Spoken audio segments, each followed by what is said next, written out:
Assalamualaikum warahmatullahi wabarakatuh. Kembali lagi bersama saya, Ashwarin, di rubrik terang kesayangan kita.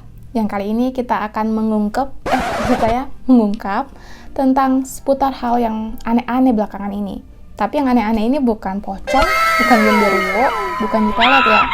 Bukan itu. Tapi yang aneh-aneh itu kayak gini.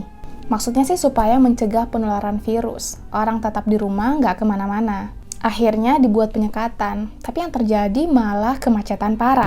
Justru yang terjadi kerumunan kendaraan di jalan raya.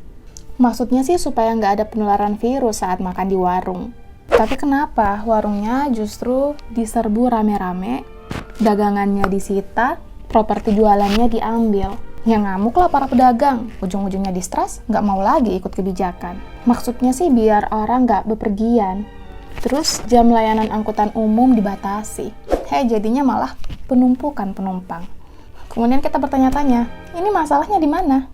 Tidak ada satupun hal di dunia ini yang tidak bisa kita ambil ibrohnya. Bahkan dalam kondisi tersulit sekalipun, seperti di masa pandemi sekarang ini. Pandemi ini setidaknya mengungkap masalah kita sebenarnya. Bahwasanya kegagalan kita mengatasi pandemi hari ini karena mayoritas orang masih berpikir dangkal. Yang kayak gimana tuh? Kalau kata Syekh Taqiyuddin An-Nabhani dalam kitabnya At-Tafkir, berpikir dangkal itu ya sekedar mindahin fakta ke otak.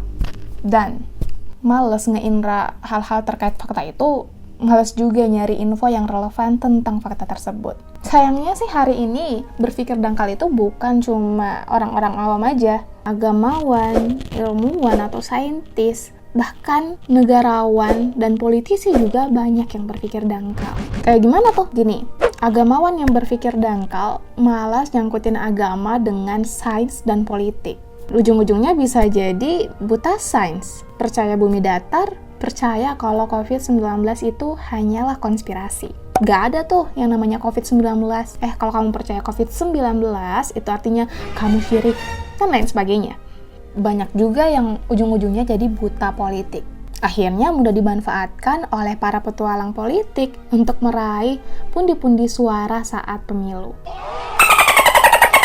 Nah, selain itu ada juga ilmuwan yang berpikir dangkal. Jadi jangan dikira yang namanya ilmuwan itu pasti wah gitu ya, cerdas, bisa berpikir yang cemerlang.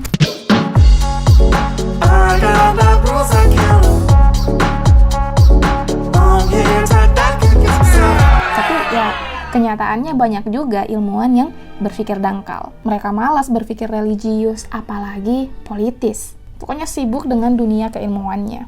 Asal jadi ingat pas zaman kuliah, di mana fakultas sains, fakultas MIPA itu berada di antara fakultas bahasa dan teknik.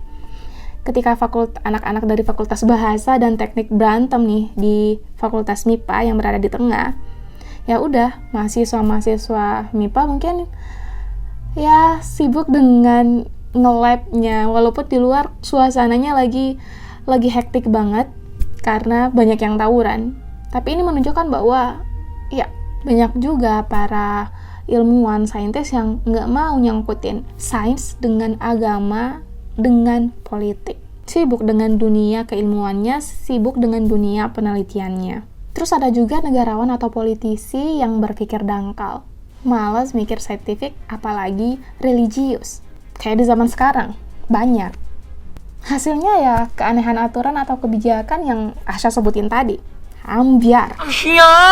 Negarawan ini ya paling-paling ngelirik agama ya kalau menjelang pemilu, ya buat dapat suara doang. Negarawan ini paling-paling ngelirik sains ketika butuh legitimasi akademis demi kekuasaannya. Sains yang bertentangan dengan kepentingan politiknya, ya udah disangkal, denial. Kayak corona yang disangkal oleh negarawan kita dengan humor ecek-ecek di awal pandemi. Ya kayak prediksi epidemiolog yang diabaikan. Klaimnya sih situasi terkendali, tapi ujung-ujungnya juga ngeluh kalau situasi ini sulit. Padahal udah diprediksiin tuh oleh para ahli. Bukannya sibuk mencari solusi preventif, malah sibuk untuk menyangkal hal-hal yang nggak sesuai dengan kepentingannya. Selanjutnya, kalau pengusaha atau hartawannya juga berpikir dangkal, ya udah yang dipikirin hanya cuan. Akhirnya bodo amat dengan agama, sains, ataupun politik. Lihat aja, di tengah kondisi pandemi hari ini, masih ada aja para pengusaha, para pedagang yang kemudian menimbun barang-barang vital yang sangat dibutuhkan di masa pandemi.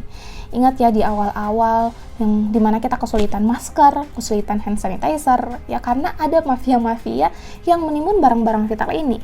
Pada akhirnya, kalau kedangkalan berpikir ini menjangkiti mayoritas orang-orang di sebuah negeri, agamawannya, negarawannya, saintisnya, bahkan hartawannya, I can't imagine what's gonna happen then.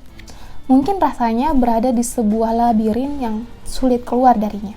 Pandemi ini sebenarnya bukan membuat kondisi memburuk, tetapi menunjukkan kalau there is something wrong on you.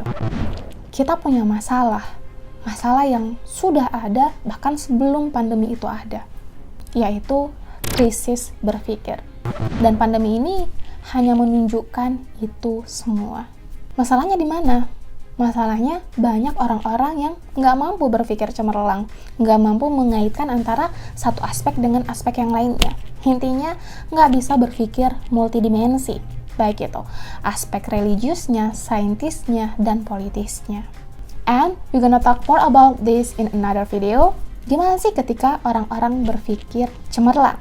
Jangan lupa aktifkan lonceng notifikasinya untuk mendapatkan update video terbaru dari channel Ashwarin. Subscribe juga bagi yang pertama kali bertandang di channel ini. Like share-nya juga please, biar Ashwa semakin semangat konten. See you when I see you. Wassalamualaikum warahmatullahi wabarakatuh.